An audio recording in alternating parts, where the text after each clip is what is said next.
Finances for authors. I'm not an accountant, but if you don't start tracking your author expenses and income now, you'll soon be wishing you had one. I'm going to share a few things that will save you time and frustration in the long run. This is for everyone that has hit publish. Even if you haven't started seeing income yet, you'll want to do this now. If you're raking in the dough, you should already have these basics in place, and if not, considering going to a reputable accountant as soon as possible. Tracking expenses. Note, because we're US-based, we're limited in our understanding as they pertain to the laws in this country. However, many of these things are universal, no matter where you live. Mindset. We're going to talk about tracking expenses, but first it's worthwhile to examine your relationship with money. Even though writing is a creative endeavor, as an author, you're a business professional, and removing any negative associations you may have with money will ultimately serve you and everyone in your life. If you can't see your value, the world doesn't give value back. Kate Northrup, Money, a Love Story, untangle your financial woes and create the life you really want. Oftentimes, we absorbed our parents' belief about money while growing up. While some of these may have been empowering and set us up for financial security, oftentimes they told us a different message. Do any of these sound familiar? Money doesn't grow on trees. I'm not made of money. Money only comes from sacrifice. Artists don't have money. Money is evil. And the list goes on. Money is an exchange of energy. This is what I know. Money is a symbol of the exchange of energy that might be in the form of an idea, a service, or a book. It's what we humans do with it that can be problematic or incredibly generous and helpful. Resource donations to communities in need, natural disaster support, and humanitarian aid all come at a cost. As people and authors, we can decide what we do with what we earn. Put food on the table, get our families out of debt, assist our kids with college tuition, help a loved one with medical bills, and even moving into our communities. Some authors donate a portion of their sales to charity, as another example. As you can see, money isn't evil or bad. We can use it for great good. First, we have to take care of it. And I don't mean ironing your dollar bills. You'll thank yourself later. This might not be super fun, but you'll thank yourself later. Also, if you have a certain amount of money, find out from your state or province or country, your government website, or a tax accounting professional.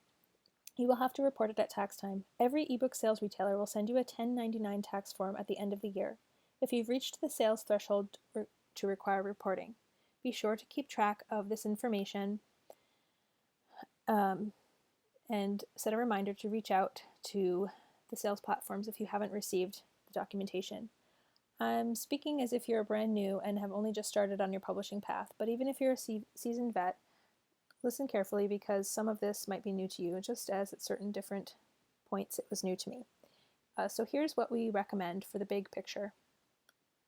Step 1. Tracking. Get a ledger or use your bank software or another type of accounting software. We like QuickBooks and Wave. These can be connected to your bank account. Step 2. Banking. Apply for a separate checking debit bank account for your author self. It can be connected to your regular account to help you avoid fees if you have that option. But keeping your author income and expenses separate is a very good idea. This is business income after all because as an author, you're self-employed. Step 3. Receipts. Save all of your receipts, editing, cover expenses, promotions, advertising, events, etc. Additionally, in many places, home office spaces, supplies, subscriptions, research, legal and professional assistance, your website, travel expenses, even internet-related costs related to being an author can sometimes be deducted come tax time. Consult your certified tax specialist for the nitty-gritty details and what you need to do before they're due. But save all those receipts either in paper form or a PDF on your computer for each tax quarter. Step 4. Money date. Make a money date with yourself once a month and enter all of your income and expenses into your ledger or software. It's not very romantic, but necessary. Step 5. Profit and loss. Get honest with what you're bringing in and what you're spending. In the beginning, you might be making more of an investment, but as time goes on, you should see yourself in the black. For traditionally published authors, typically a traditionally published author will have an agent. Once you have a book deal and the contract is signed and you get your advance, your agent receives around 15% of the total. They actually get paid from the publisher, take out their 15%, and then send you a check for the rest. It's wise to set aside a percentage for tax purposes. 25% is average. What remains is all yours. Keep in mind that generally speaking, if your advance earns out, meaning sales of your book equal the amount of the advance against royalties that they paid you, you will likely receive payment for all books sold after that threshold has been met every 6 months. With some publishers, it's a little bit different, but this is standard. So this can be tricky for budgeting, so keep it in mind. For self-published authors, with Amazon, payment is made on a 60-day lag. For example, the royalty amount you'll receive for all books sold between June 1st and June 30th will be deposited into your account or paid by check by the end of September. Other retailers have variations of this policy. It's worth noting that you will not receive a paycheck at the end of every week or 2 weeks like in a regular job, so be mindful of your budget. For trad, published, and indies, if you do not have a day job or partner that offers you healthcare, budgeting for this is also something to consider.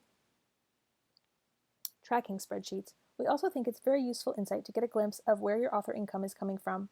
We invite you to save and use the daily income tracking sheets that we created. By bringing it all together, these can help you get a view of what's working in your business, if you have any leaks, and where your money is coming from. Please see the files associated with this lesson. Money resources. There are numerous resources on obtaining financial freedom, but I adore Money, a Love Story by Kate Northrup if you'd like to clear out any cobwebs you have with your relationship to money. For learning how to better manage money, Dave Ramsey has fantastic resources. I haven't used it personally, but Indie Author Alchemy also has author-specific services to help you align with your finances. Find this information in the resources section associated with this module.